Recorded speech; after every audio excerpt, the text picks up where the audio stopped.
What's up, everybody? You are listening to the unfiltered, unscripted, 100% authentic podcast, The Air Attack. I'm your host, Mike, all the way from Oklahoma City. And yeah, if you're watching on YouTube, or if you're watching on Twitch or Facebook or even on Twitter, you got a brand new layout. So testing this. So if there's any confusion along the way, I apologize in advance.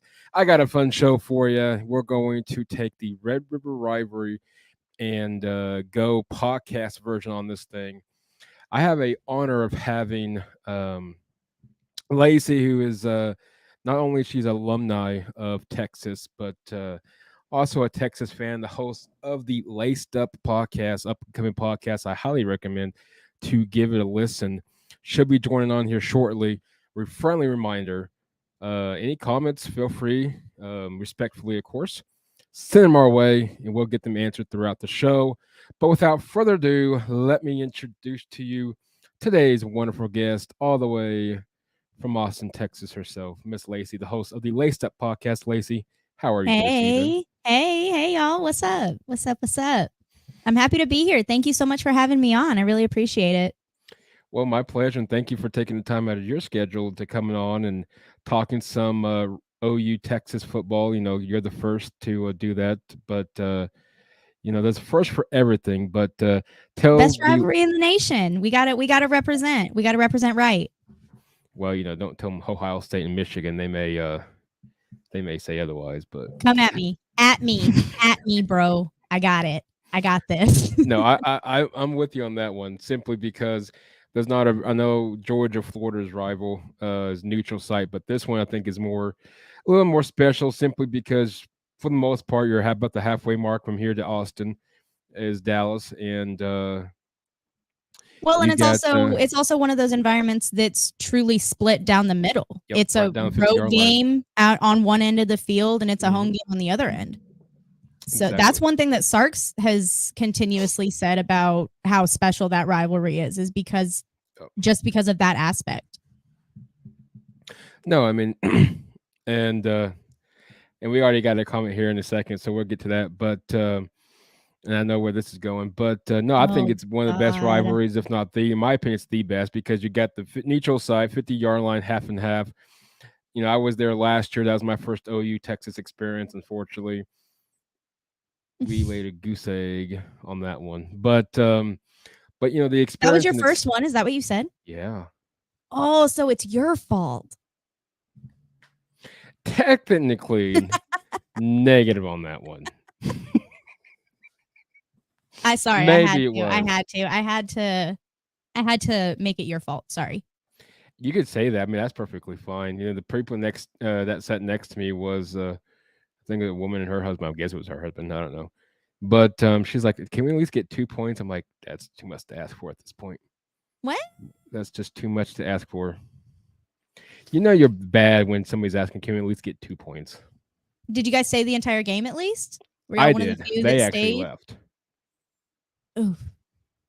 Big oof. I stayed through the entire. I wish I could say that I was sorry, but I'm not. So it's fine. We'll get you guys this year. Okay. We got to get through our non-conference schedule first. But speaking of same. Well, you guys have a tougher task than we do non-conference wise. That's why I was like, what? Okay, there we go. Good buddy of mine, Big Mike, Alabama fan. Whoa, best rivalry. Of course, I'm sure he's referring to Auburn and Alabama, the Iron Bowl. Mike, my thing on this one, I'm not going to argue on this one, is but you guys are home and away. This is neutral. Like, this is like State Fair of Texas. Corn dogs, hot dogs, funnel cakes, Indian tacos, whatever. And don't get me wrong, like the best rivalries in college football definitely include the Iron Bowl. The Iron Bowl is up there. It's the best rivalries in college football. I just think that, being a student and going through the rivalry and everything, ironically enough, I've never been to Texas OU. I've never been to the Cotton Bowl, but I'm hoping to change that this year. So hopefully I won't be the bad luck this year. Well, I'm just hoping for that. Well, if all But goes well, I'll be back. So somebody's gonna have to win. So whoever loses, it's their fault.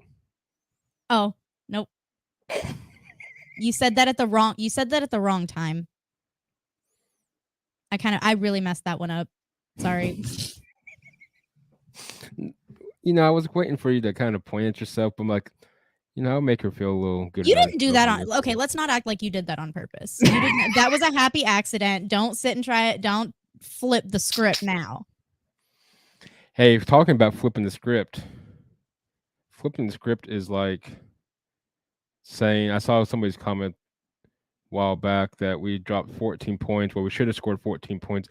Scoring 14 points and not scoring 14 points, no, regardless, is not any difference. We weren't going to win that game regardless. But the issue that I had, and I'm not going to talk much about last year's OU Texas game. There really wasn't much to talk about. Besides, I think we ended up with negative rushing yards. But and like 39 passing yards, less than 40 passing yards. Yeah, pretty much. Who said that? Sorry. We never even passed. I just had to add the commentary. My bad.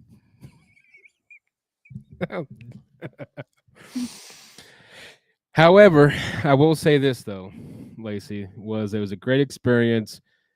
The state fair parking was insane. Mm-hmm. The food wasn't too bad.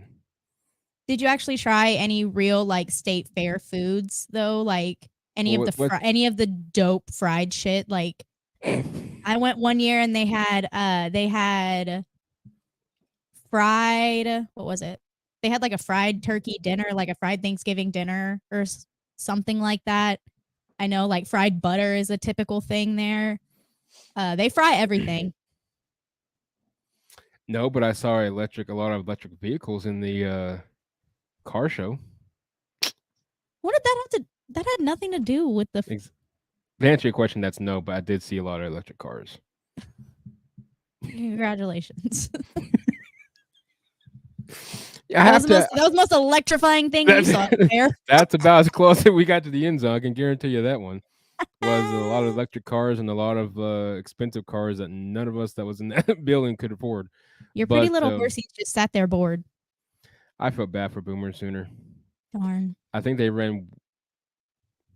Did they leave? I'm trying to recall if they even ran the field, even like before the team came out. I don't think so. If they did, they ran when the team came out. That was it. I took a lot of pictures of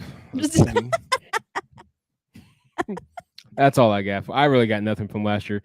No, I mean, my thing is this is, when you got dealt with the team that you got dealt with, I granted OU, Texas, anything goes. You got, both teams can go 0-4. Both teams could be 4-0. I've seen OU teams that were bad during the coach John Blake years that beat Texas. I've seen a lot of Texas teams that weren't great that beat a lot of good OU teams. Mm-hmm. Thank you, Mike, for adding insult to my wound. Yeah, pretty much. Yes, sir. Yes, there were. They left at the end of the first quarter, Mike. So there you go. We pulled the starters in the third. So. That's our loyalty right there. We just leave at the end of the first. So it's kind of crazy to me because obviously, like, I get the blowout. It is what it is. Right. But OU things are ruthless.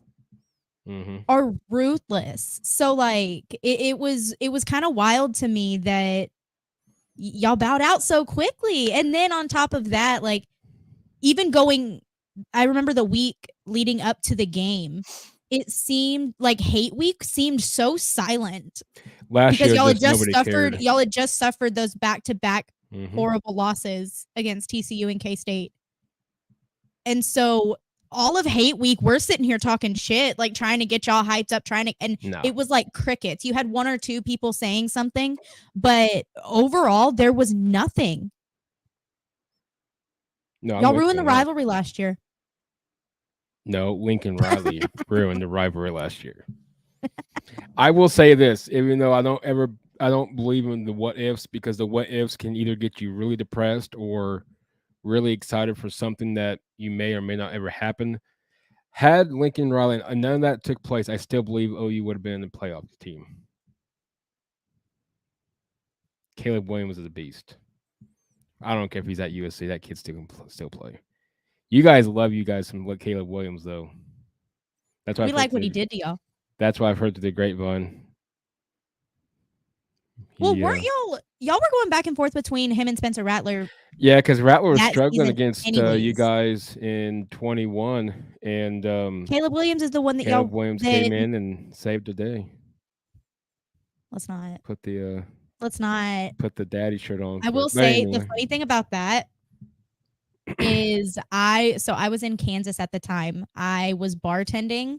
Right. And so we were up, we were winning, everything was good. I was having a great time. I was making money, living my best life. And it started happening. And it was one of those things, it was like a train wreck that I just couldn't stop watching. Right.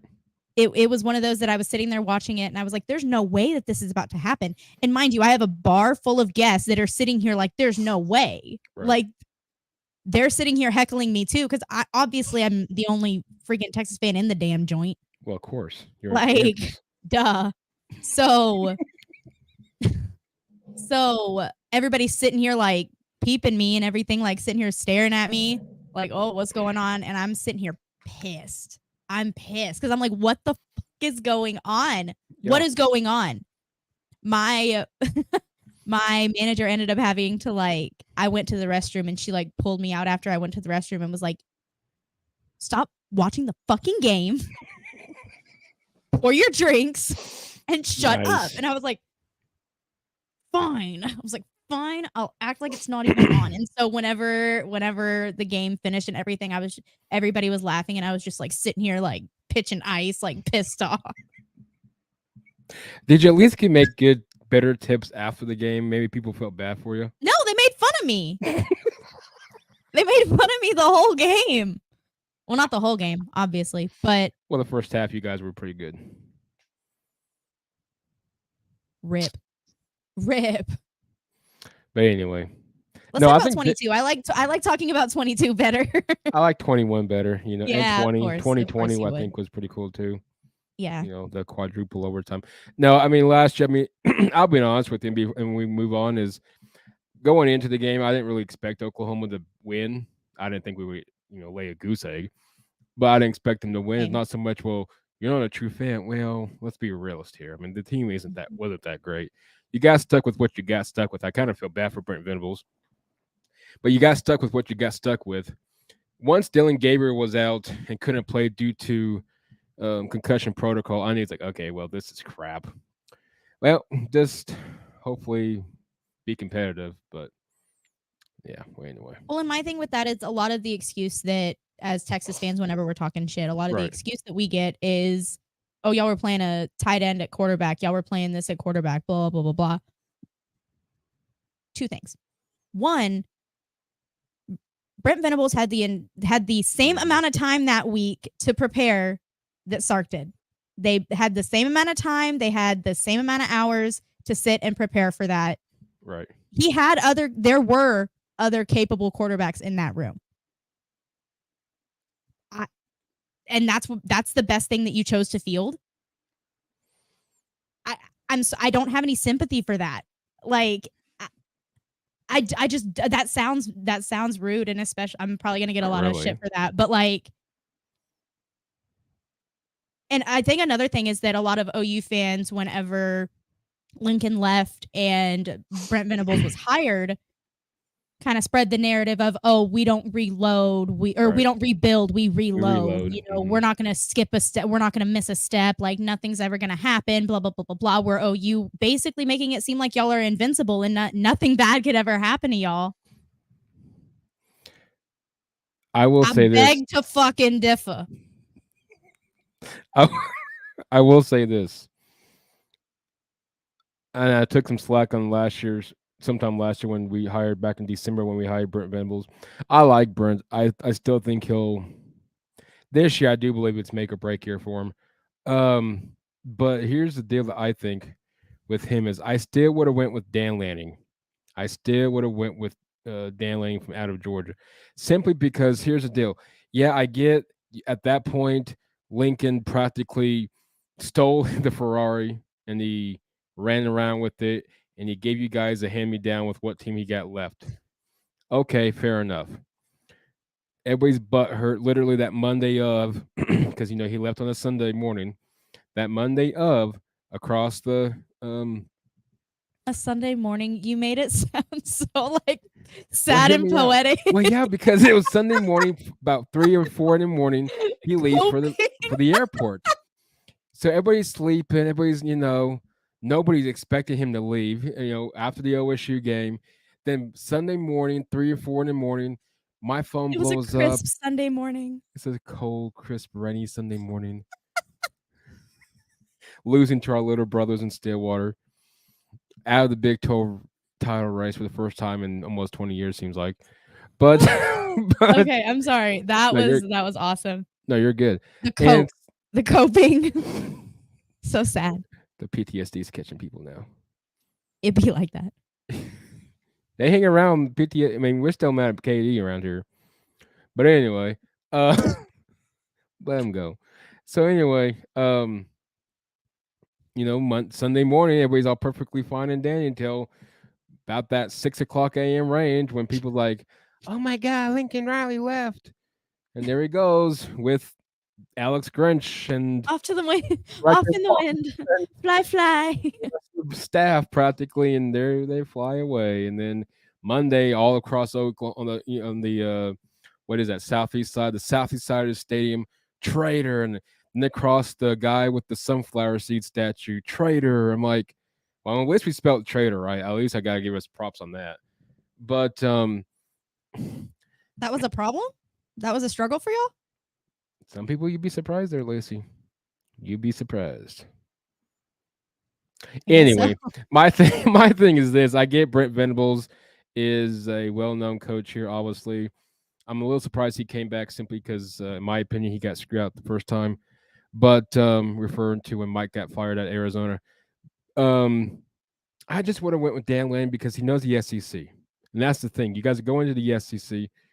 He knows the SEC. Anyway, I'll digress.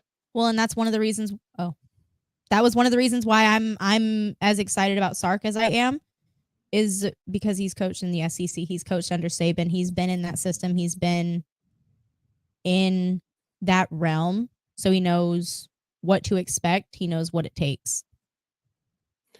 Big Mike. So I understand, right, Lou? Okay, so I understand, right? Losing your starting quarterback is no excuse for losing, or did I misunderstand that? No, I definitely, regardless. I think with Dylan Grabier, we would have had a better chance. I wasn't a fan of Dylan Grabier either. I think we had a better chance of competing, but with the quarterbacks that was in the room with zero experience, well, the backup was from Pittsburgh. I knew then we had no chance. And then half the calls were Wildcat calls, so the running back played quarterback, so whatever. I knew you guys were screwed the moment that you guys faked the field goal in the first quarter. That was horrible. That was bad. I mean, you ended up getting the first down, but that just proved the desperation early on. Well, that was exactly I mean, it was obviously a first down call. I'm like, okay, cool. Then you got quite a bit of momentum. Then our one quarterback that did transfer out, which I was really high on, I can't think of his name. Doesn't matter now. He's transferred out. He kind of played decent. And then we took him out. Here comes Neville. I'm like, okay, whatever. But yeah, that showed me. Well, and then just to get stuffed and turn it over on downs. You know what's funny, Laci? And then we'll move on because I'm now getting kind of sad. I actually have a video of them getting stuffed when I thought we were going to score. When we were going to score at the goal line. You should have put it in the little. You should have had that up and ready, man. Oh, darn. See. Bummer. Sucks that's still on Facebook. Tisk. Oh, you posted you actually posted it? Well, yeah. I had to at that point. I wouldn't be like, well, whatever. How many likes did it get? 0. Fuck it. I mean, it is what it is. Exactly. 0 likes. Cool. But anyway. Like mad faces. Crying, the little tears. Facebooks are a little animated, so they actually cry and laugh.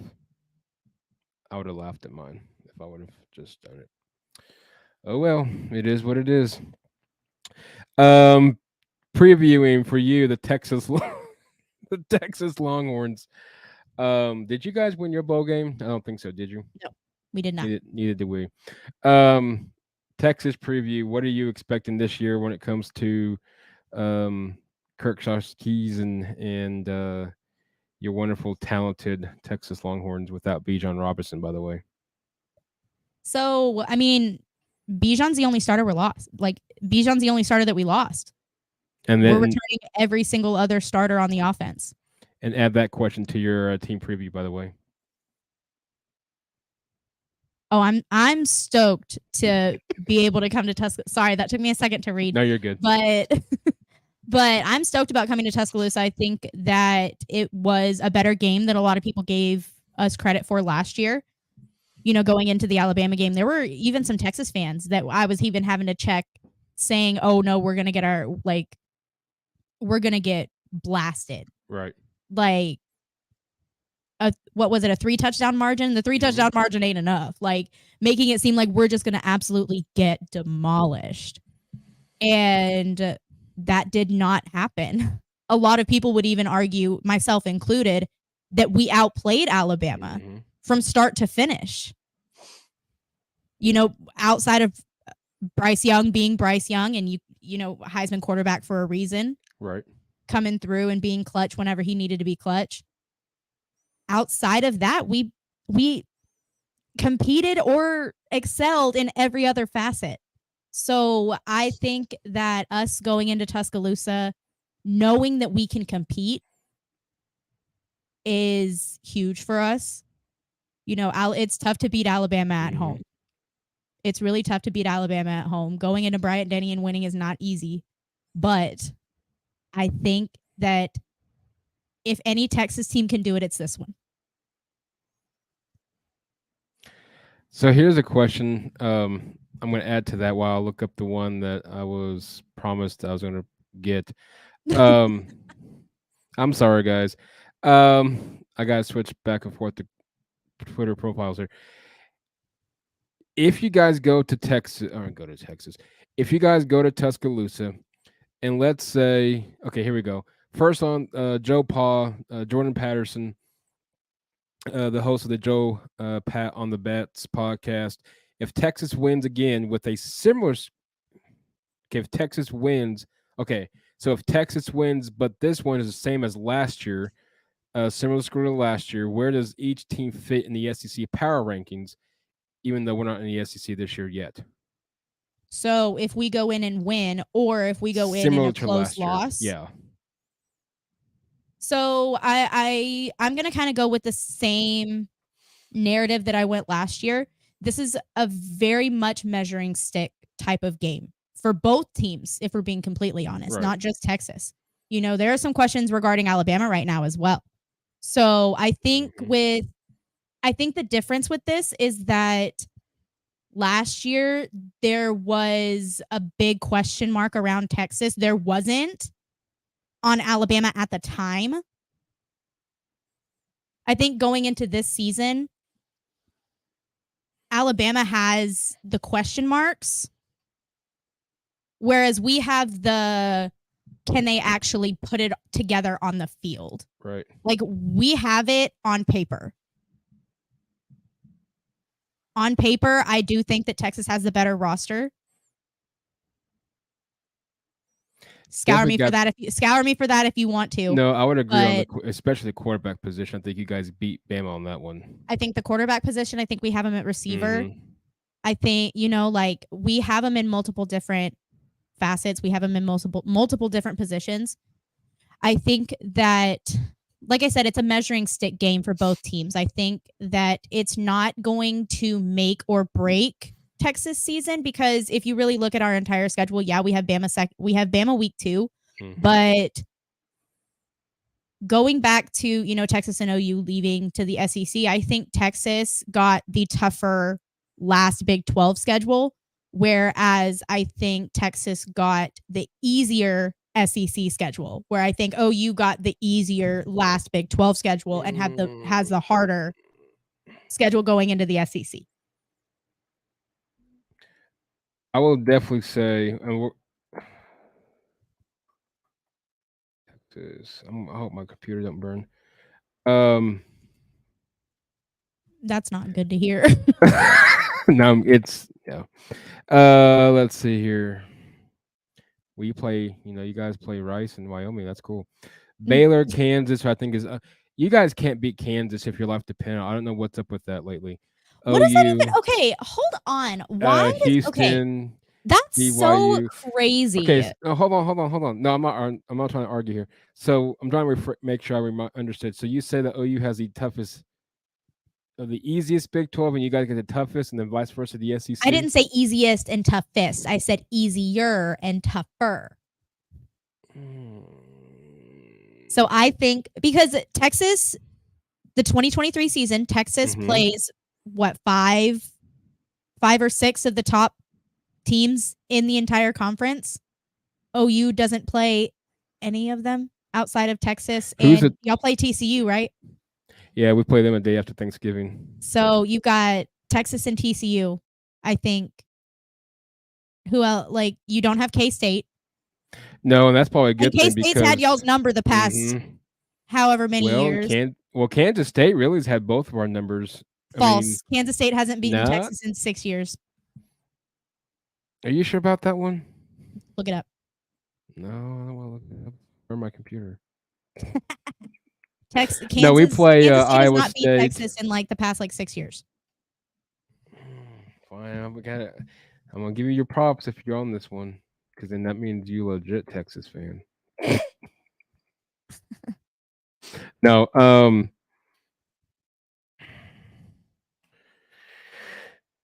OU real quick, and then I'll go back and now give some time for feedback. Iowa State, Texas, UCF, Kansas, Oklahoma State, West Virginia, BYU, TCU for Oklahoma. I will say Kansas, I think, is going to be a sleeper this season. I think people are underrating Kansas a lot. They have some of the, I think they're like top 10, maybe top 5 in the nation for returning production on a team that was decent, that wasn't a bad team. By the way, touche on that stat. Touche. It's like I know what I'm talking about or something. Wild. Absolutely freaking wild. GOAT. Texas a more proven roster offensively. Doesn't Texas only play 1 or 2 games outside of the state of Texas next year?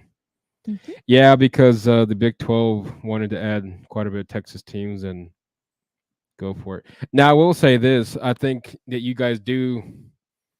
I do think you guys get the easier, quote unquote. Oh, absolutely. On this one, Mike. Bam. Hey, thank you. I appreciate that. Thanks, Mike. Michael. I don't know if you like being called Mike. He's Mike 2.0. Way to go with that.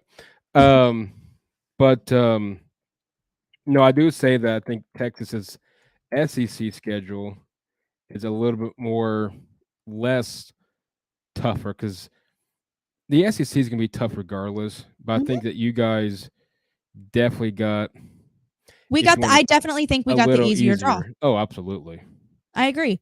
No, even absolutely. I mean, I'm sitting here saying that we got the easier draw when we have Georgia at home.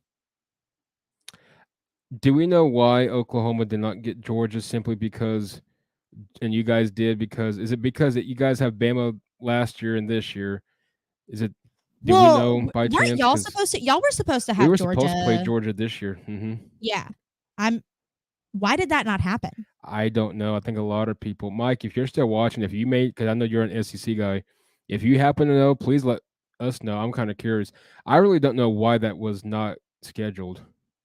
I was kind of bummed. I mean, it doesn't matter. I saw something. I want to say I saw a video, or maybe it was just a space on Twitter or something, and somebody was talking. So this couldn't even be true. Like, I don't even know. But I did see. There you go. I did see that Something about Georgia was the one that pulled out of this one. I don't, like I said, I don't know the whole story behind that. I don't know. Well, I know I know that the joke was that y'all were scared. that was Lincoln Riley. I know that I know that supposedly the story about why both teams backed out is because the SEC didn't want Georgia to come here because OU was moving to the SEC. I would have thought from the assumption then that would have meant that we should have, I thought, I mean, it doesn't matter. We'll eventually play them anyway down the road, that they would have came here in 24. I mean, it doesn't matter. We'll eventually play them down the road, but. One that I'm jealous, but I'm not jealous. I'm jealous of y'all getting to go to Death Valley.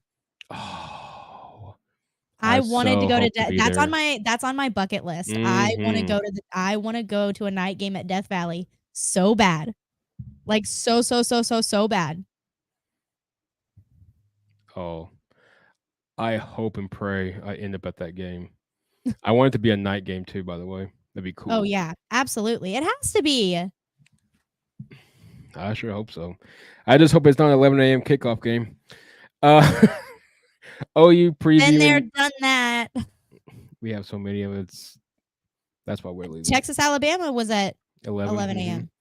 Yeah, because we had a 2:30 kickoff that game, and I was watching you guys down in Norman, and we should have won that game. We should have won. I was so mad. OU preview. I think Oklahoma.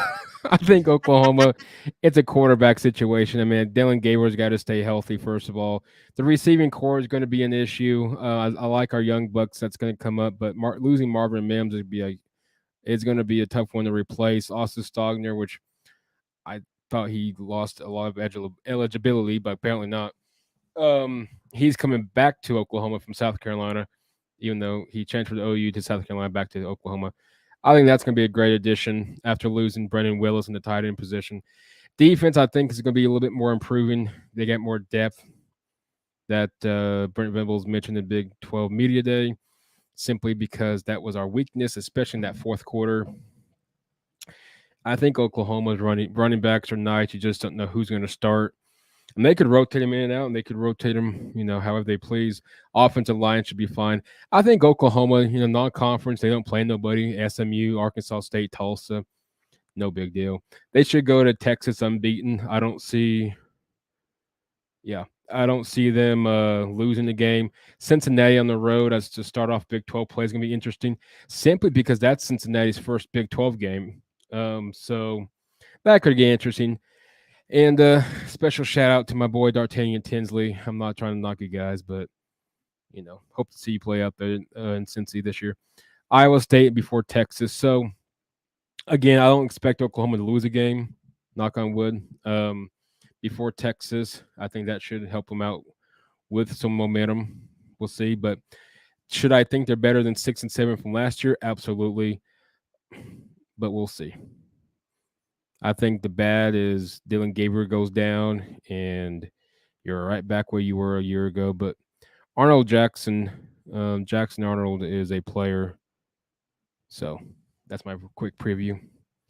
Anything's better than 6 and 7. It's facts.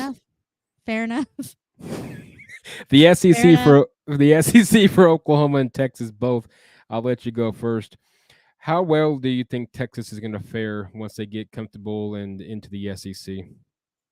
So I think we're on the right track.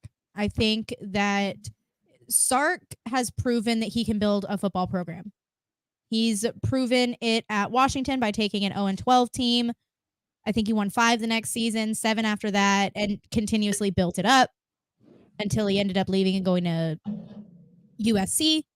Yep. USC put together a couple of decent seasons after that. Whenever he went there, obviously got in his own way, had some issues, had some off the field issues that he had to get situated with and get worked out. And I think a lot of people tend to forget that he has built those football programs. Mm-hmm. And in my opinion, the only reason that he hasn't even really been able to see it through is due to him shooting himself in the foot, due to his own decisions or his own mistakes, or X, Y, and Z. It's because of himself. And I feel like Texas is putting him in a position to where he's building up the program.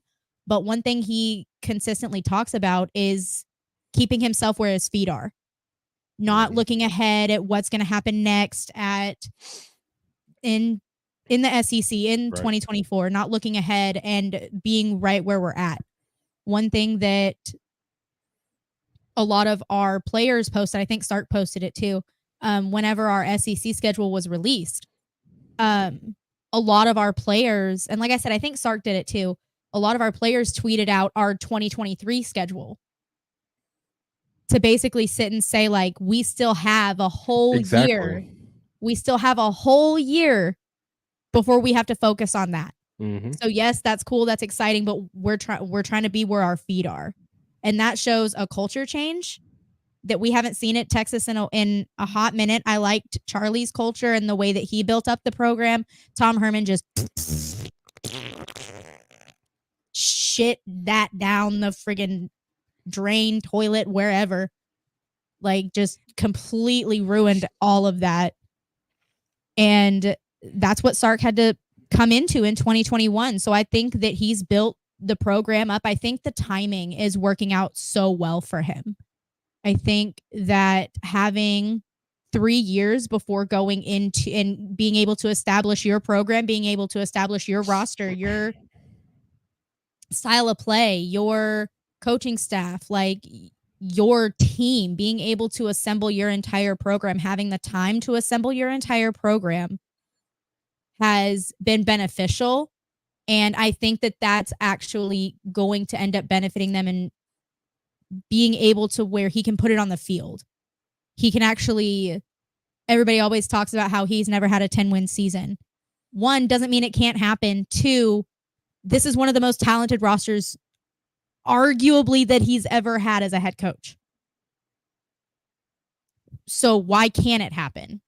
You know? And so I think that depending on how this season goes, if this season goes as planned, anything less than 10-2, I would be upset with, if we're being completely honest. With this roster, anything less than 10-2 and a Big 12 championship game appearance, I'm not impressed. Barring any serious injury, Quinn goes out, you know, Xavier Worthy's out, whatever.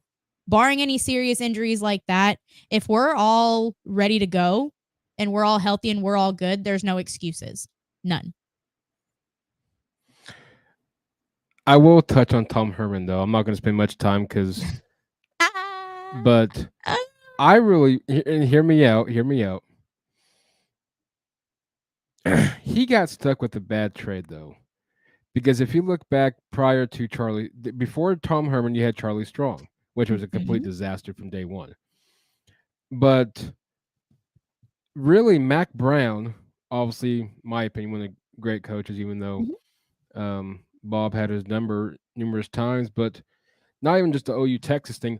Mac did an excellent job at Texas. I'm definitely not knocking. I'm glad to see him hopefully eventually retire at his alma mater. But the Texas program, from when Mac got fired, whether or not we agreed to that it should have been that way or not, whatever. But really, Charlie Strong, Tom Herman, nobody really had anything to build. Well, Herman at least didn't have anything to build off of, so you just had whatever was left. And then here comes Steve comes in and practically is cleaning house, because really the garbage can never was emptied out from, Lord, I don't know when Mac was fired or not. But so the thing with Charlie Strong is I think because Charlie recruited well. He was a defensive mind, similar to Venables. He instilled a culture in Texas that upheld what Mac was implementing. And, you know, we had players coming in suit and ties on game day. Like they were upholding a standard under Charlie Strong. The wins weren't there. Well, no. Like he wasn't able to put it together as a head coach.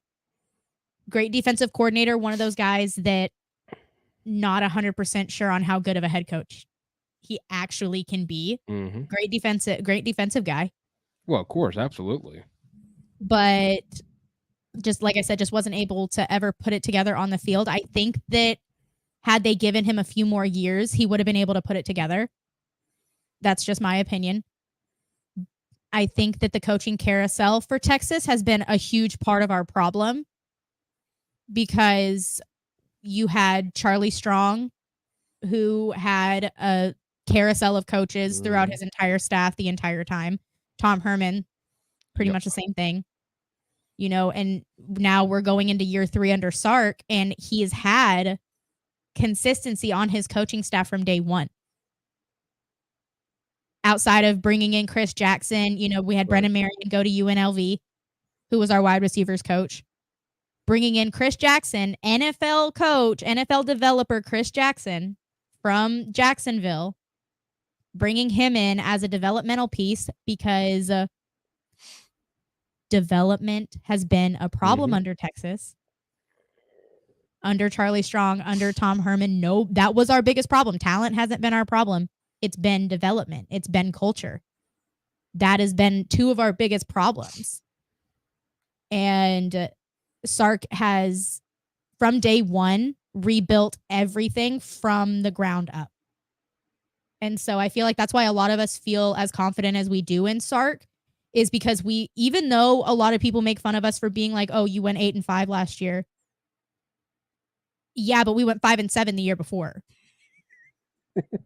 Like, I get that there's this expectation that comes with Texas, but you're also in year 2 of a system. You're also with a redshirt freshman quarterback that hadn't played since his junior year in high school. Right. And actually, he only played like half of his junior year because he got hurt. So he hadn't played in like two years, I think. Close to it, yeah. Yeah, something along those lines. So he comes to and he sat at Ohio State. Comes to Texas. Like, Quinn gets a lot of shit. Well, didn't Quinn, not to interrupt you, didn't Quinn not play his senior in high school? He reclassified. That's what I thought. Yeah, he reclassified to 21. That's what I thought. No. Yes. Yes. He reclassified to 21, went to Ohio State,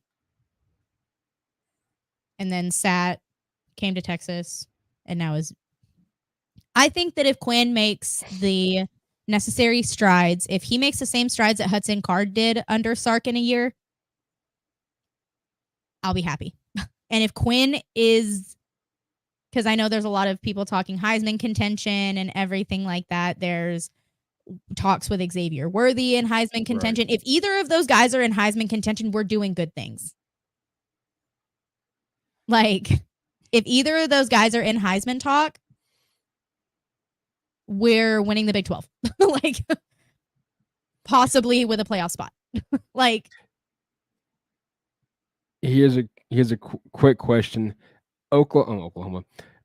Let's say Texas gets blown out in Tuscaloosa. Any concerns about the program? Yes, absolutely. Just curious. Blown out, as in like 49-0 blown out? 56-0. We'll have that just because you said that 49-0. Sure. Yeah, 49-0. No, let's just say 56-14. Like a legitimate you guys scored. You guys got just beat. You got slapped. Like, we score in garbage time. Like, we got our asses whipped.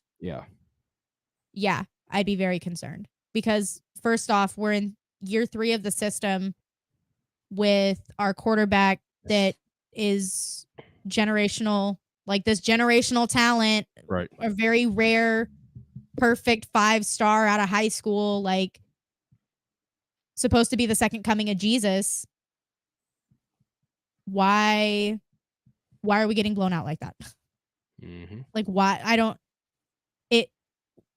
With the progression that we've shown, with the development that we've shown, with how Sark has managed recruiting, with how Sark has managed the portal, bringing in Jalen Catalon, bringing in a Gavin Holmes, bringing in Trill Carter on the defensive line, adding another big body in there for another rotational guy.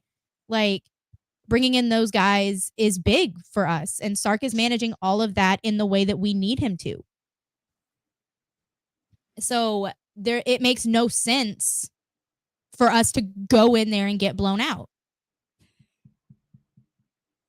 And if we do, there are serious problems. Like, we have issues. I would be very worried.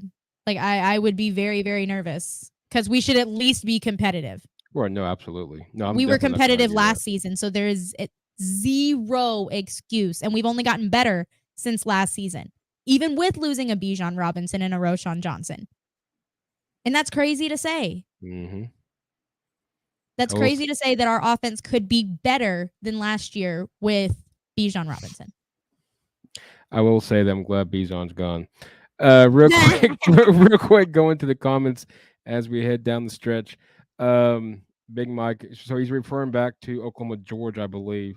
I've heard that because it with run up against the expansion next year and mess up the scheduling system. It was more of a league decision than either team. Appreciate Texas letting Sark have a place to practice until he takes over when Saban leaves Bama. I put my money on Lane Kiffin. I got somebody in mind that nobody's going to think of. Then what year is Quinn in now? He's a redshirt sophomore. I say Lincoln Riley.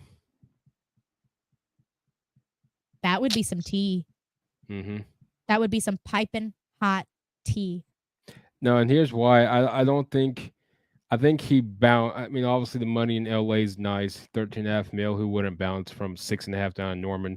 You get the beach, you get the Cali life, LA life, cool. Well, he's gonna eventually he's gonna be like our Nick. He's gonna be like our new Nick. Nick. He's gonna be more of our next Lane Kiffin. He eventually wants to face Oklahoma. I just said that. Yeah, he's going to be like Lane because he wants to eventually play Oklahoma. And I don't think he's going to do well in the Big Ten. He's still winning the Natty this year. I'll still give him that. But he won't win in Big Ten. I think that Lincoln Riley with an Alex Grinch defense is just a recipe for disaster. Well, yeah. Lincoln Riley can score as many points as he wants to.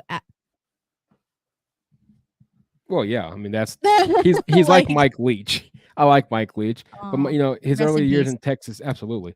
I like Mike Leach and got nothing against him, and that's what hurt him at Texas Tech. Texas Tech needs to pay the man. Yeah, and he got wrong. Pay the man his money. Pay the man his money. How do you feel about OU going into the 2024 season? Real quick, so if Quinn has a great year in stage, what happens with Arch next year? Does he transfer? I still think Big Mike, my personal opinion, not just because Laci's on here, I'm going to stick to my guns. When I said when he committed to Texas, I still say he transfers out. Why? Why do you say that? I don't think he'll ever start. I think the Manning name he's going to eventually, he wants to start somewhere.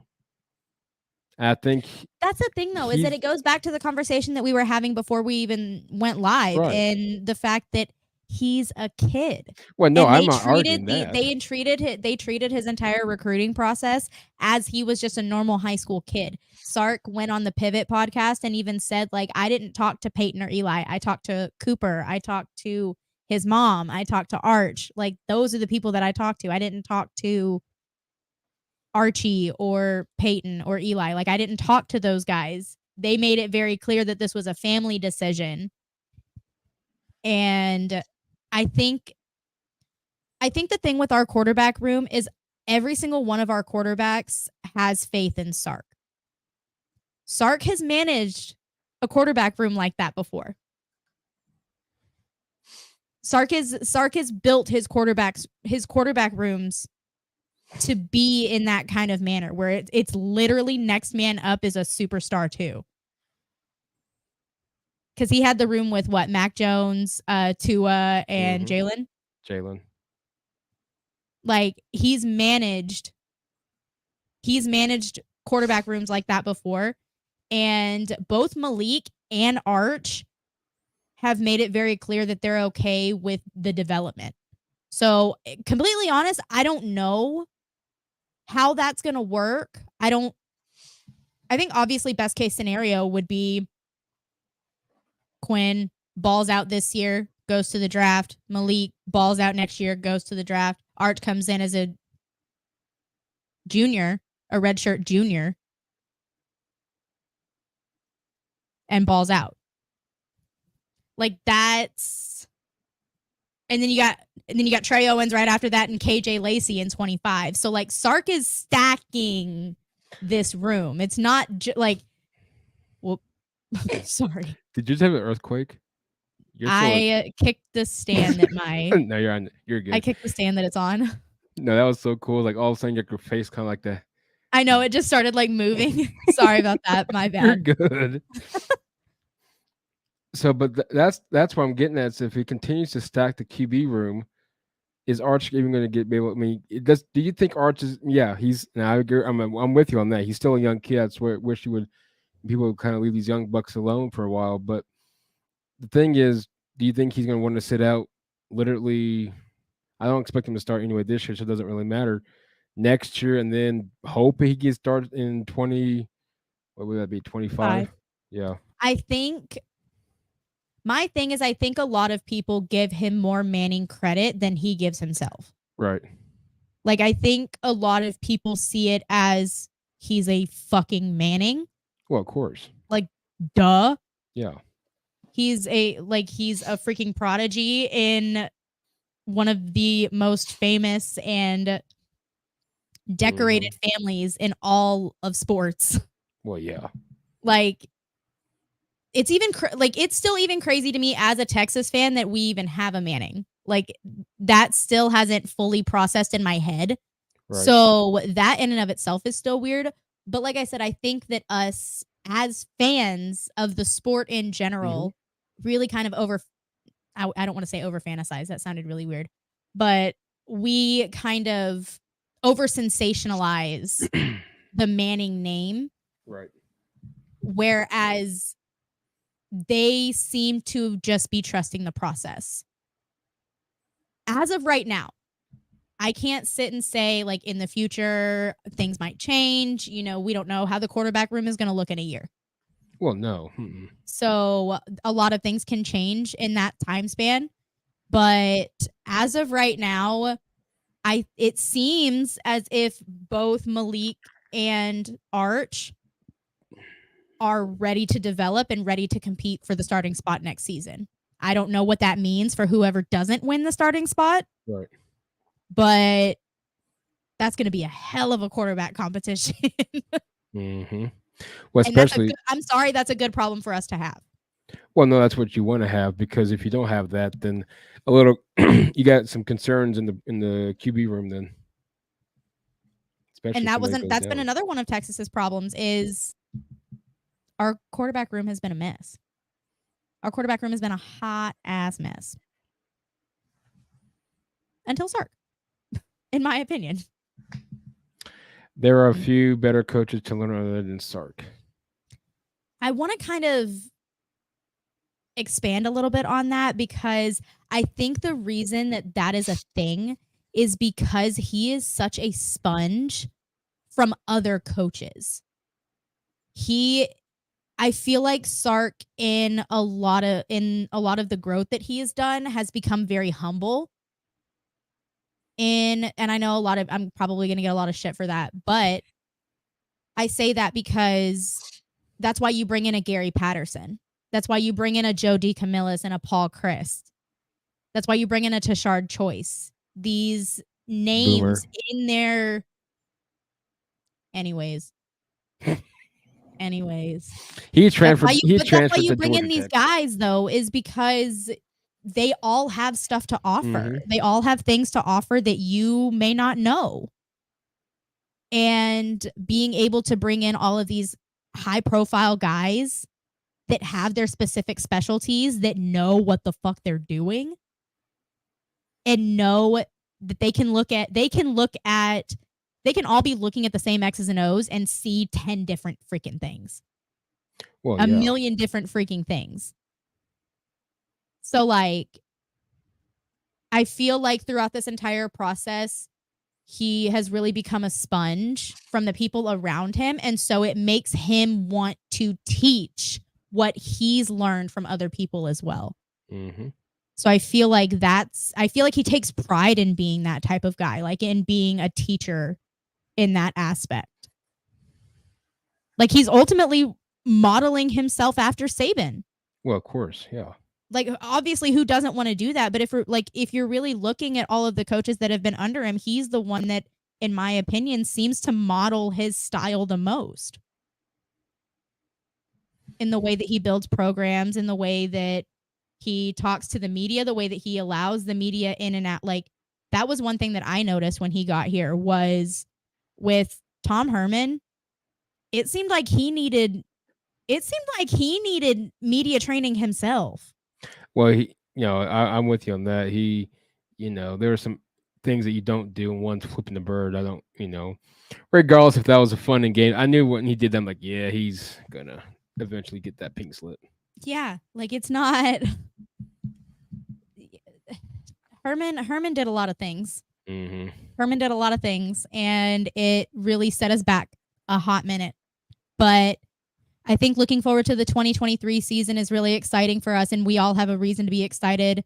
OU fans, A&M fans, whoever can talk all the shit they want to, because at the end of the day, yeah, we haven't had the best decade.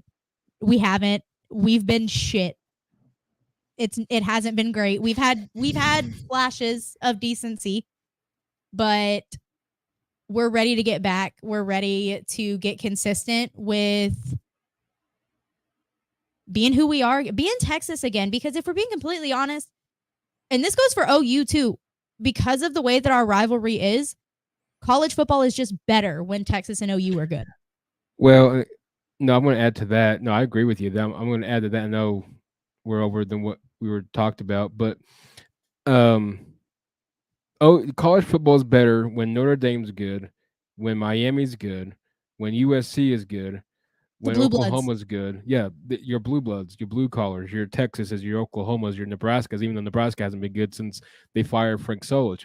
I do think that Matt Rule is going to be doing something. He's recruiting well right now. Matt Rule is going to be doing something in Nebraska. I think I think if Matt Rule does not do anything Nebraska's done. I think that's fair, actually. Yeah.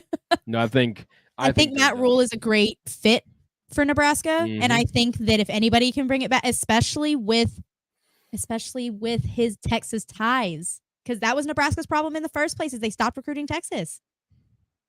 Well, Nebraska has a hard time recruiting simply because Lincoln is not surrounded by any, like OU, you got Dallas, you got, you can go down to Houston, you can go up to Arkansas, you can go out to Colorado. I mean, here you got local. Nebraska, you just got Lincoln. I mean, that's whatever. So power to him. Last question before I give you the hot seat 5-question Q&A, which I already know the answer to this one. I'm kind of going to pick your head on this one and see what you say. Will the OU Texas game ever be a night game? No. Yep, that's what I say. And here's why, for all you people out there that, and Laci can agree or disagree, that's why I like about conversations, is my personal opinion. One, it's not ever going to happen simply because the area that the stadium is placed in around it is horrific. In the story, it's not the safest area. No, it's not the safest area after dark. Nope. And so I will say, if God forbid, because I don't want this to happen. Let me put it on record. I don't want this to happen. But if it does end up getting moved to Jerry World, then I could see it being a night game. Well, well, that one, yeah. But I don't think that's as fun, and I don't like that idea, and I would rather not put that in the universe. So we're just gonna act like I didn't even say that. On that note, we're gonna just blame Laci because that's gonna probably come to fruition. It's all my fault, anyways. It's fine. It's probably gonna happen anyway, so we'll just give Laci the credit. Sorry for the lighting. The sun is like completely down. That's why I turned my little thing on. I wasn't really gonna do that, but the lighting's starting to. My bedroom light's not kind of. Anyway, No, I think that I do see them moving it. Unfortunately, as much as I don't want to, but I could see that money talks. Jerry Jones. Love that. What are these rapid fire questions? I'm nervous about I can't this. stand Dallas. I cannot stand Dallas. I don't like you either. I'm a Denver fan. Our quarterback rides.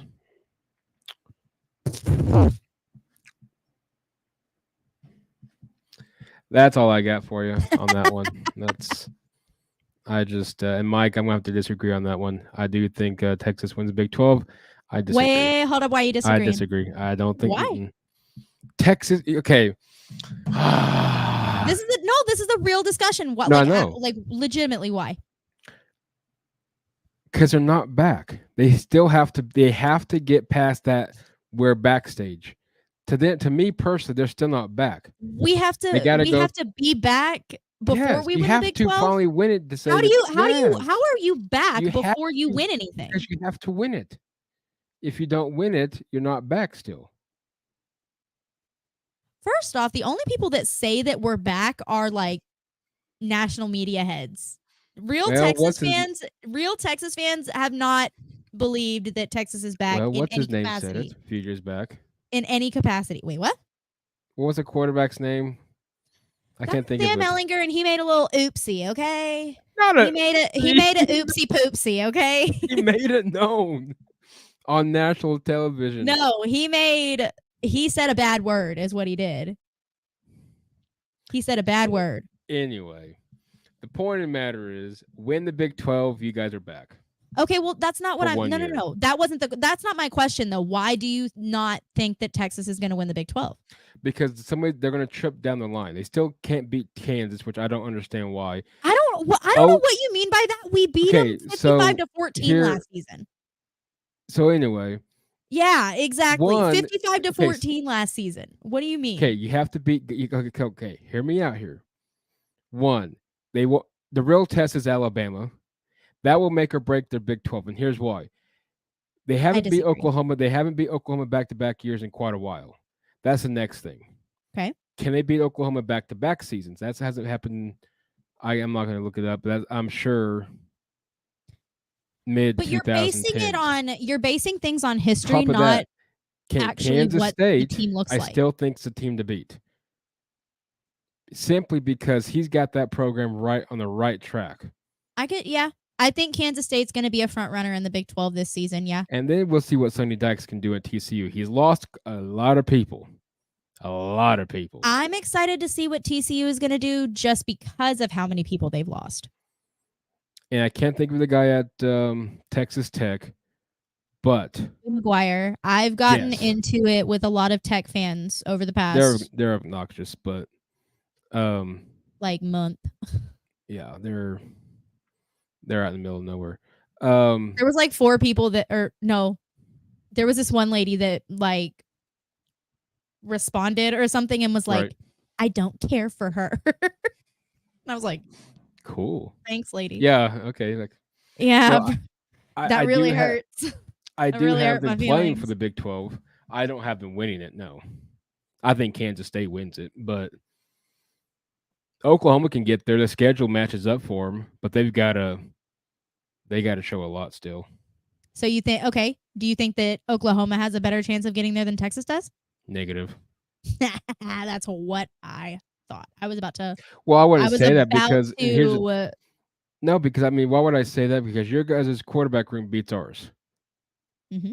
Defensively, we still don't know what we got. Yeah, we got depth, but you got to have depth. You got to have development before you can have even remotely anything.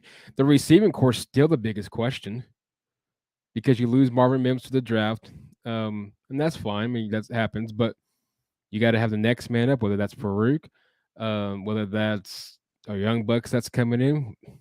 Running back core, we don't really know who's going to be the starter. I mean, there's still a lot of keys, and I'm not, question. I mean, it's not because you're just a Sonny Down, not a true OU fan. Well, I'll beg to differ on that one. But is Brent Venables the guy? And that's still the biggest question that here in Oklahoma City is still being asked. Is Brent Venables even the guy to get this program started? And I mean, I think OU has been blessed I think OU was blessed with having Lincoln Riley after having Bob Stoops. Mm-hmm. My question, and I know this is your podcast, but I'm asking you a question. That's fine. Do you think so? You had Lincoln from when was Lincoln? Ooh, that sounds like a good idea, Mike. I'll definitely reach out to you. I'll send all of my information and everything to Michael, and we can figure all that out, because I would actually really enjoy some Bama talk and stuff on the podcast always. So, my question to you is, do you think that y'all possibly missed your window with having Lincoln Riley? Is that a question that legitimately goes through OU fans' heads? Because when you look at what Lincoln Riley did, he took you to how many college football playoffs? 4. No, 3. Something along those lines. Multiple. LSU, Georgia, and Bama. 3. Multiple. Clemson. He took you to multiple college football playoffs. 3, because Clemson fell under Bob Stoops. He won how many Big 12 titles? Oh, Jesus. Exactly. You don't even have to count them, because I don't want to hear it anyways. A lot. More than, you guys were one of them that we beat. That was in 2018. That was Tom Herman's 10-win season. That was when we beat Georgia in the Sugar Bowl. It's 4. Great game. Oh, absolutely. Yeah, I'm not knocking that. Yeah. But like I said, I think that's my biggest question to OU fans is, do you think that you possibly have missed your window? Like, is that something that you're worried about? The question. So here's the deal, and I know we're way past whatever. I know the time that we said. Yeah, I mean, that's no big deal to me. The thing with this is, and here's to answer your question, Laci, and here's the thing. Why did Bob Stoops retire so close to the season? That's the biggest thing. Nobody really knows. I know he wrote a book about it. I got the book somewhere. They haven't read it yet. Absolutely not. But I do. It's bought it and haven't read it? Yeah, it's somewhere around here somewhere. But anyway, the point of the matter is, so they had to fail somebody in. Did Bob quickly do it because they knew Lincoln Riley was being mentioned for head coaching jobs at a lot of places, East Carolina being one, and I think Texas Tech at the time was being one? You don't know that. So they might have done that, or like, oh, holy crap. We got to keep him. Yeah, exactly. Lincoln Riley wouldn't have been at Tech very long, though. No, he would have been as probably a short amount of time as Cliff was, but I don't know. I think they did it out of hesitation just to keep him there. Now, whether or not he was been a perfect fit, who knows? We also knew that he couldn't groom a defense if his life depended on it. Wonderful offensive minded, dude. I will respect him for that till the day he quits coaching. I mean, and even then, you got to respect that. I think we missed our mark last year with Dan Lanning. I think because here's the thing, Laci. So you think you missed your mark simply because you hired Brent Venables? Mm-hmm. Ooh, that is a hot take. That is a hot take on your side of the Red River. Well, and here's why. I think he's gonna. I hope he does better than 6-7 this year. I think another 6-7 or 6-7. You're gonna have to make a bowl game for that. 6-6. If he makes it 5-7, I don't think he's back next year. 4-8. I don't think he's definitely back next year. If he's once again struggles in the Big 12, which he's got one of the easier sides of it this year, for the exception of Cincinnati, I still think Cincinnati can be that dark horse right from the get-go. If he struggles in the Big 12, you have to, at this point, really sit down with him and say, okay, we failed to make a bowl game for the first time since 1998. Where is this program headed to? Because now, next year, we're in the SEC. Next year, we got probably, if not the toughest SEC schedule, one of the toughest by far. Luckily you got Alabama at home, but you got LSU on the road. You got Auburn on the road. I think Mississippi's on the road. On the road too. I think so. You still got Texas. Let's just say the OU beats him, or OU loses to him again. Now you've lost to Texas again. And if they get blown out, I don't think he survives Dallas. This year's make or break for him. I think we missed our mark last year, and here's why. And all the Sooner fans, you can do whatever you want to do. Bob Stoops, the conference that the press conference the Monday or Tuesday after Lincoln left. Bob Stoops said we had his biggest thing. Now, I don't know if he said that just as a bluffing or what. We have the biggest name head coaches and big names that's already lined up for this position.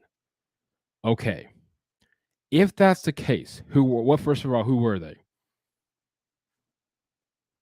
Because you're telling me, and I'm not knocking Brent or Dan Lanning if it would have been Dan, it was those two finalists to begin with. If you end up with Brent Venables, Dan Lanning, you did not have a list of head coaching people that wanted to come to The, like, Oklahoma. big names. Exactly. Yeah. Urban was under fire, but he's still a big name. Urban. Yeah. No way Nick Saban was going to leave Alabama for Well, Oklahoma. Urban was better in college. Well, yeah. Urban was a better college coach. Exactly. Like, Urban is proven in college. Yeah. Oh, absolutely. Just like Steve Spurrier, better college coach than he was with the Redskins. Yeah. I mean, the college coaches just don't. Saban Nick went Saban to the was NFL Miami and came right back. Like, in Miami, he you know. So the college coaches just don't, for the most part, don't succeed. If that was the case when Bob said that, I would love to send a list. No, what a lot of people don't remember or doesn't know about Joe Castiglione, the athletic director, is every year he writes a little notepad, and he writes people's names in each prospective sport. So if that individual was to leave, get fired, what have you, bam, here's my list. mm-hmm.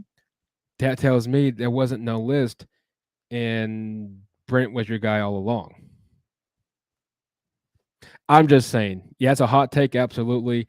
I hope Brent does well this year. I would love to see him succeed. You know, he's a great guy regardless.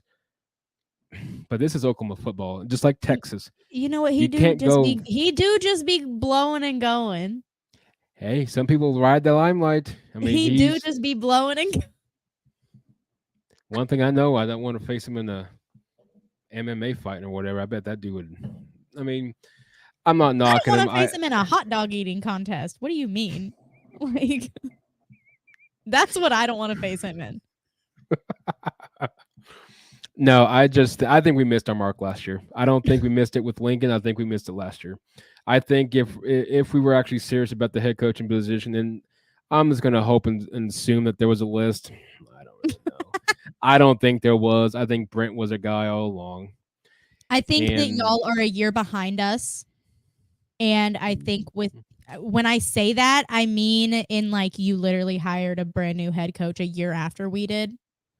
Mm-hmm. So you're a year behind in the development. You're a year behind in the recruiting classes of his own under his belt. Right.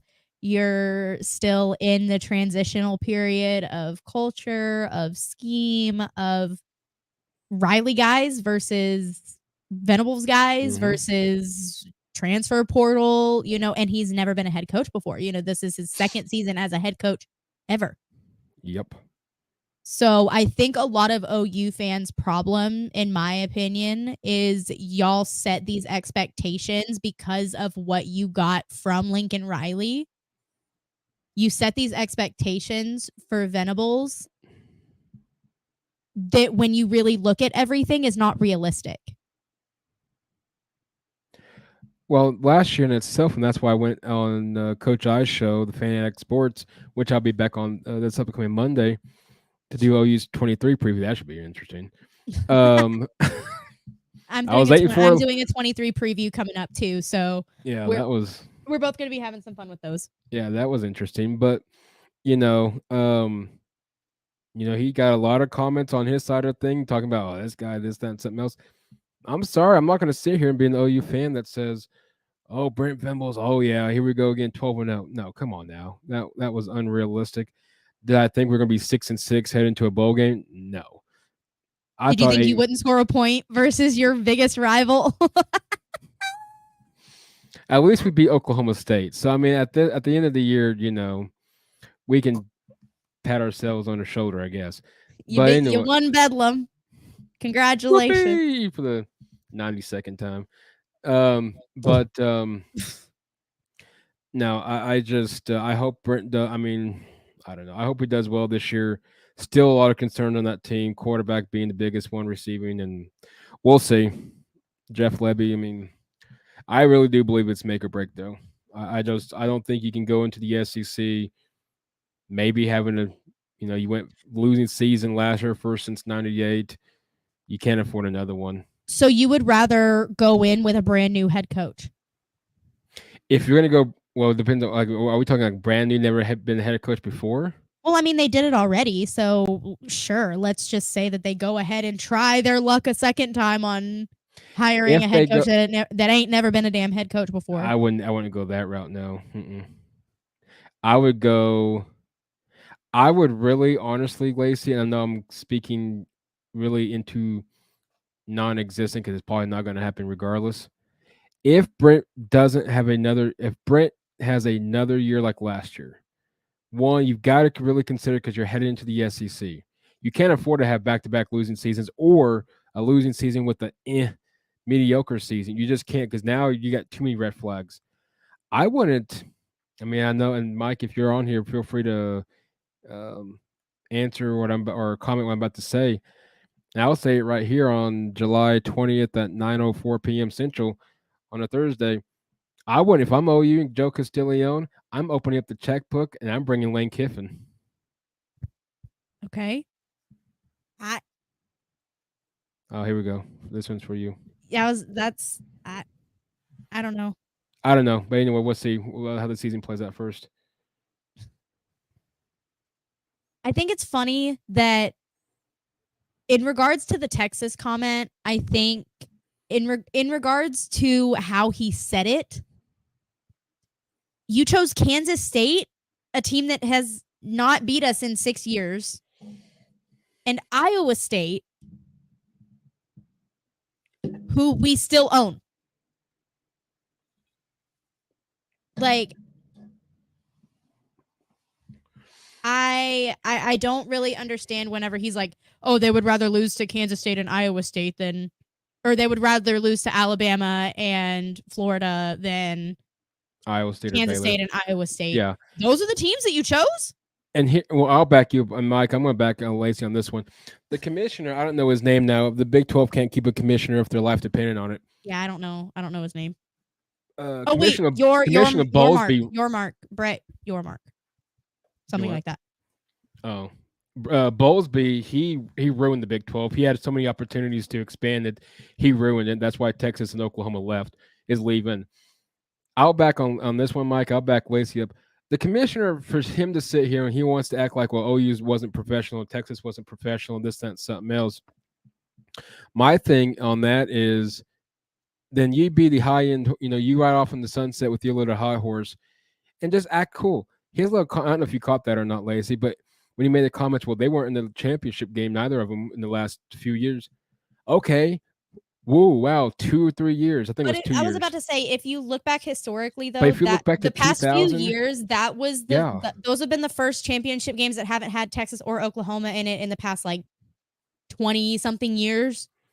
Well, yeah, because I mean, if you go back to 2000, you had either and or Oklahoma or Texas. And he sits there and act like, OU or Texas didn't run it. Dude, check your from 20. I mean, it was for OU, because you guys were in, what, 01?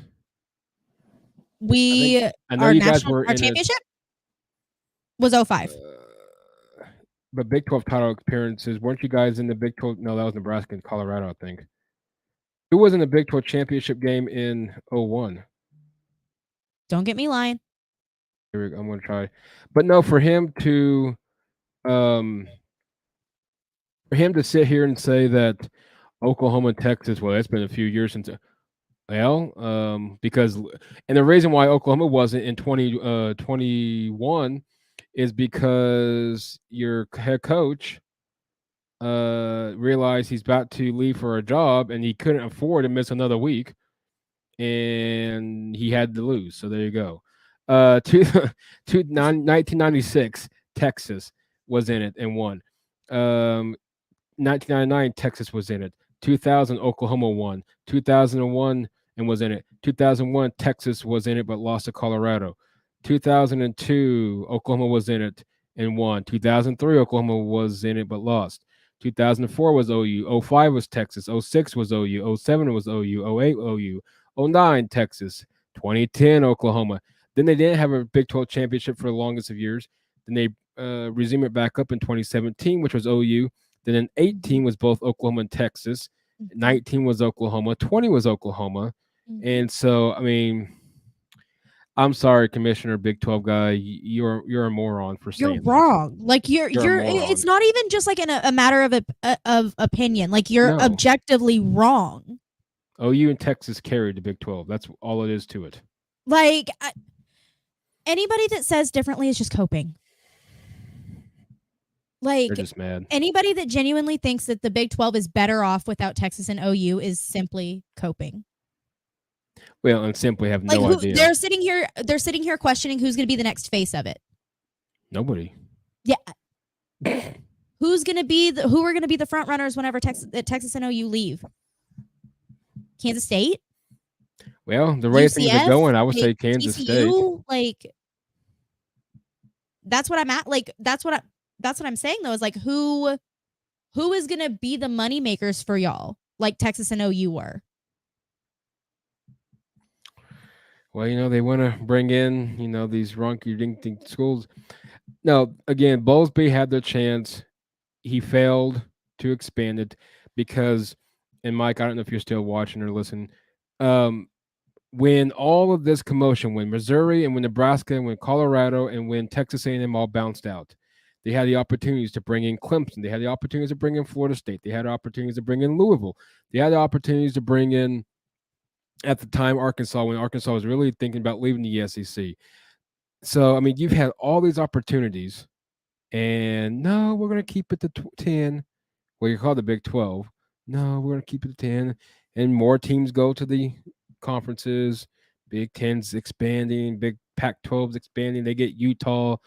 Here comes more, and then, this, that, something else. So, and then A&M and Missouri leave the Big 12 and go to the SEC, and then you've got Nebraska that left, and like conference realignment happens all the time.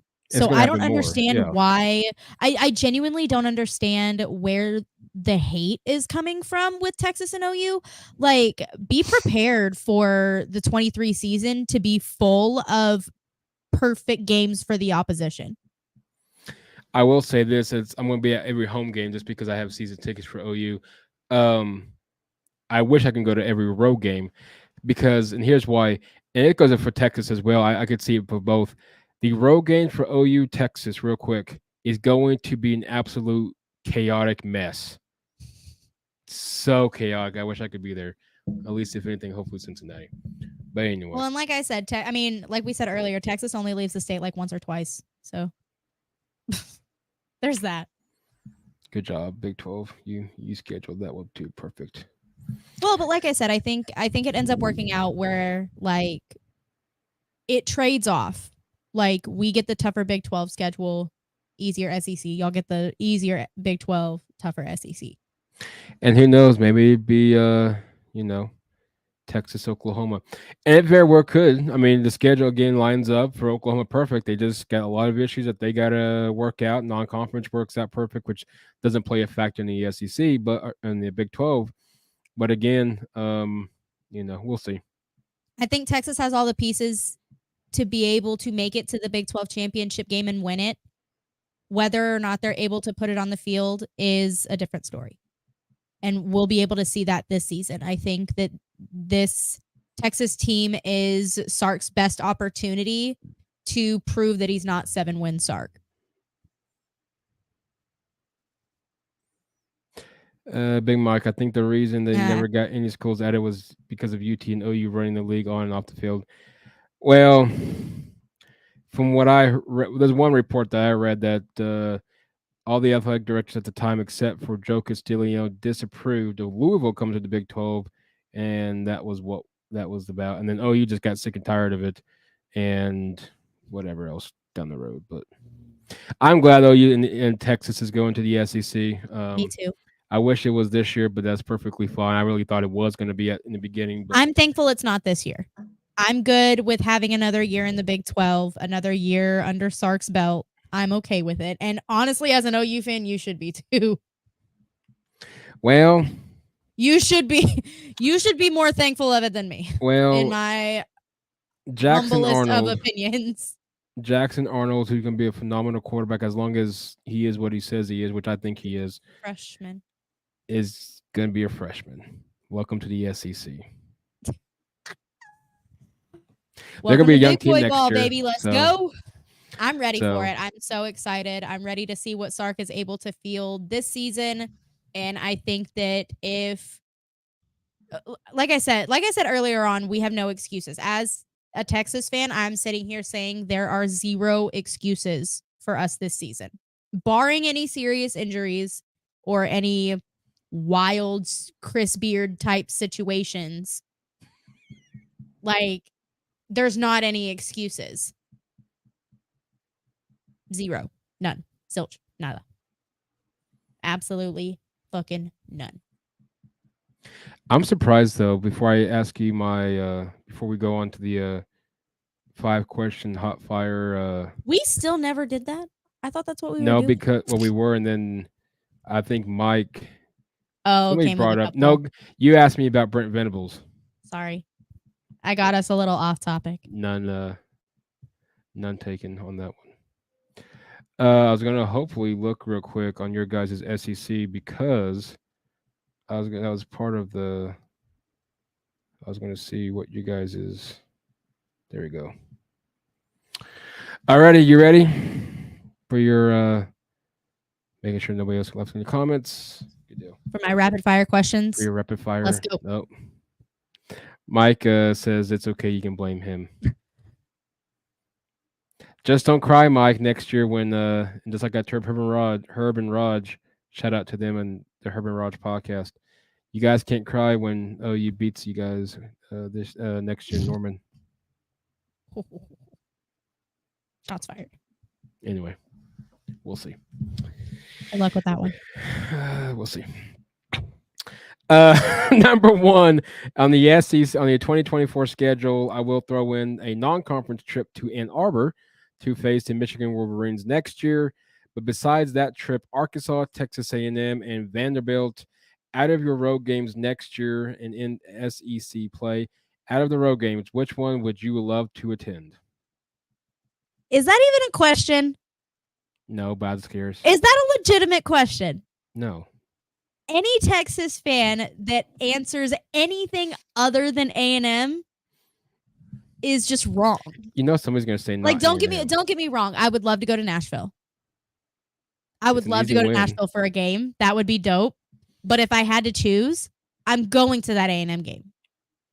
Well, I was hoping it'd be the answer regardless. I was seeing one first of all if you were paying attention, because if you were in Michigan, like, okay, well, A&M missed out. So I would love to go to Ann Arbor. I would love to go to a Texas game in Ann Arbor. That would be an amazing experience. That would be an amazing game. I think it's going to be an amazing game. But absolutely zero question. Zero question. All right, you serious about the other ones now? Huh? All right, I said, are you ready for the other actual serious ones now? Oh God, yeah, sure. So what? The fifth one, because it makes no sense, but I'm gonna go with it. I read on Twitter that Little Caesars has issued out a Pepsi pineapple flavor. Are you down for drinking that? It's true. It's Little Caesars issued it out. I don't like Pepsi. But what about pineapple? I'm okay with pineapple. I like pineapple, but I have my tongue is really sensitive. Right. So to different acids and stuff. So the acidity from pineapple really burns my tongue. So I like the flavor of pineapple. I like the taste of pineapple, but I can't eat a lot of it. Otherwise, it would literally feel like razor blades in my mouth. I could see that. Fourth one, Dallas Cowboys. You could have any quarterback in the league. Who's your quarterback that's not Dak Prescott? In the league right now? Mm-hmm. Patrick Mahomes. I will say, and the reason why I say it is because, and here's why. Jerry Jones is why Dallas isn't winning. I agree. Yeah. You're not going to get me to disagree with you on that. I completely agree. I do think that our front office has done better this offseason than they have in a minute. They've done better, and they've added in pieces this offseason, bringing in Brandon Cooks, like adding in pieces this offseason, I think has been bringing in Stephon Gilmore to be opposite of Trey. Like, I think that the front office in Dallas has actually made some moves that a lot of people weren't expecting them to make. So, small victories. Mike, yes, I will give you that one. Mike, you're not the only, or Robbie Wells, if you're watching, you're not the only one that gets a troll. We got a troll in here. Anyway, moving on. If there's no such if the University of Texas was non-existent, or even if they were existent, but you can no longer be a fan of the Longhorns, what team would you be a fan of? Probably LSU. I'll give you that one. There's a lot of pull to LSU. I don't know why. I was about to ask you why. I feel like, I don't know, like I just imagine myself, like as a student. So like I went to Texas. I've experienced Austin, 6th Street. Like I experienced Texas. Any person that I've met that is either an LSU fan or went to LSU is just a dope fucking human. Like they're just dope people. They just are so cool. Like I just genuinely get along with people that are LSU fans. I don't know what I don't know what it is. I don't know. I genuinely like LSU fans. I typically don't have a problem with them, and I just get along with them really well. Can you hear me? Mm-hmm. I don't know what is going. Oh, there we go. Sorry, my thing went off. But I feel like I would really get along well with LSU fans. So I feel like I'd be an LSU fan if I could be anything outside of Texas. Right. Darn, I was hoping OU. Literally, why on whatever even gave you that inclination? Genuinely, I don't know. Maybe you would have felt bad for us once. But anyway, why would I do that? I don't know. Literally, why would I do that?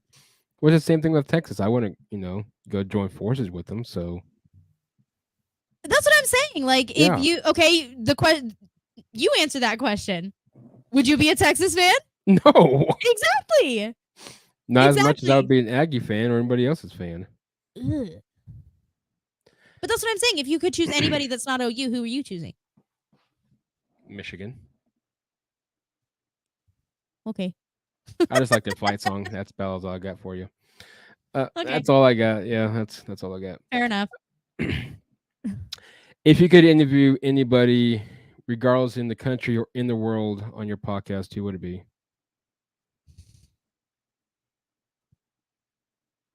Honestly, and I'm not even saying this as okay, can I have 2 answers? Yeah. So, and both of them are actually for the same reasons. So, both of them seem like homer picks too, but they're not, I swear. Either Dak Prescott or Bijan. Both because they love the game of football. They are passionate about football. It's obvious in the way that they play. Right. And both of them play with a lot of heart. Both of them play with their heart on their sleeves. They're very emotional players.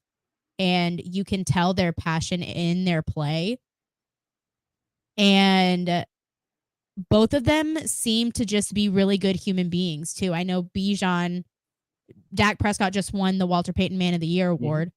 Bijan is a rookie and is already the face of the Atlanta Falcons because of the type of person that he is.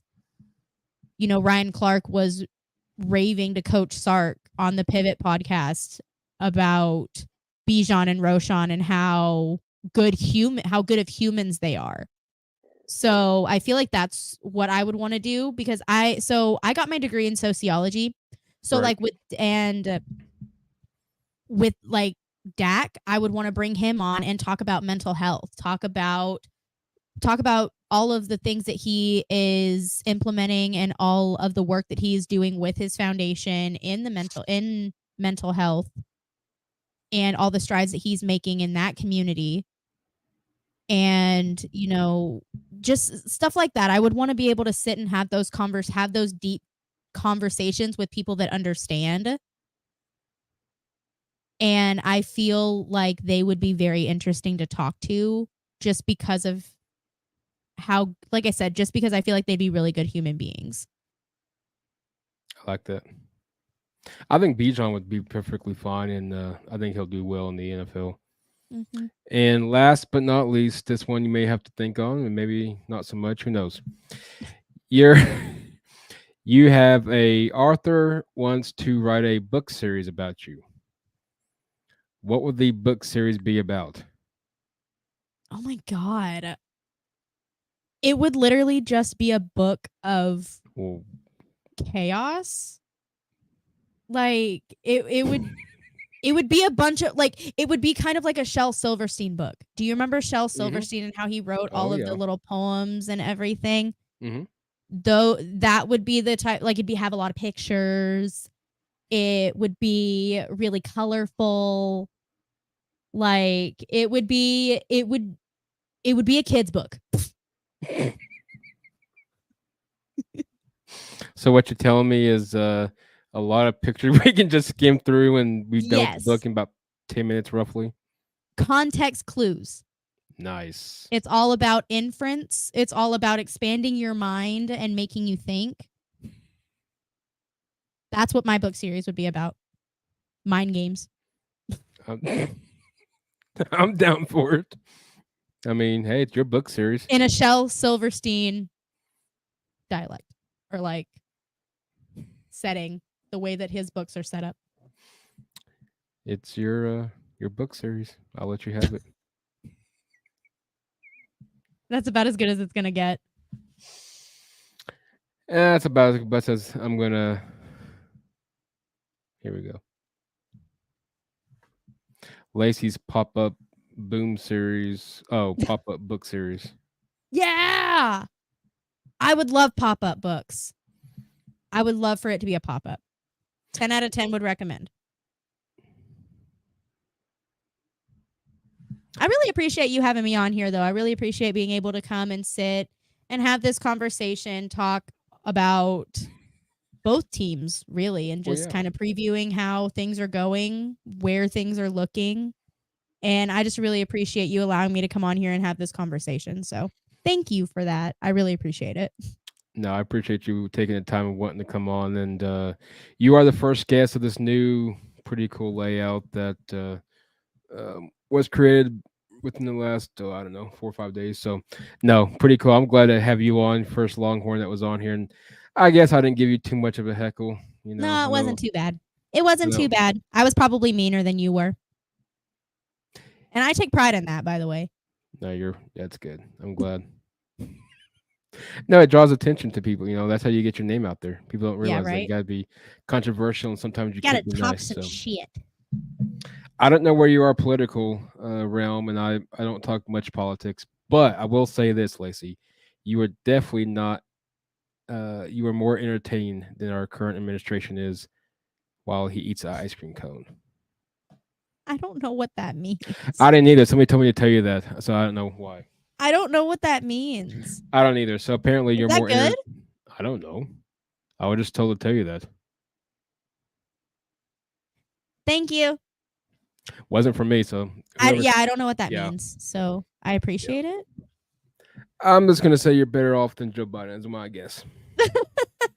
I have no idea, but I promise that I would hope so. I'm about 70 years younger, so I would really hope so. Oh God. No, he messaged me not long ago and told me to tell you that the ice cream, whatever. So that's all I got for you. Well, thank you so much again for having me on. I really appreciate it. And it's been great. It's been dope to sit and just have these conversations. It's been fun. Where can all the listeners find you on the socials and your podcast?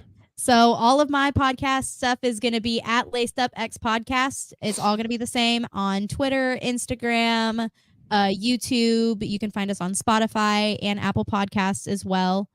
I will have this podcast up as well on my channel, so we'll be able to all of my peoples will be able to go and rewatch this if you want to. But all of my social medias are all the same. It's all at Laced Up X Podcast on Twitter, Instagram. I don't think I'm on Facebook. So just Twitter, Instagram, TikTok, all those things. All the fun things. The ones that matter the most. Yeah, pretty much. That's about where we're at nowadays. No, Laci, thank you for coming on the podcast. I enjoyed it. You're welcome back anytime that your soul desires. I appreciate it. Thank you so much, Michael. You have a great rest of your night. You as well. You've been listening to the Air Raid Attack Podcast. Find us on Twitter at Air Raid Podcast and YouTube at Air Raid Attack Podcast. That was a fun one. Horns down. We'll see you all next week. Same time, same place. Take care, guys.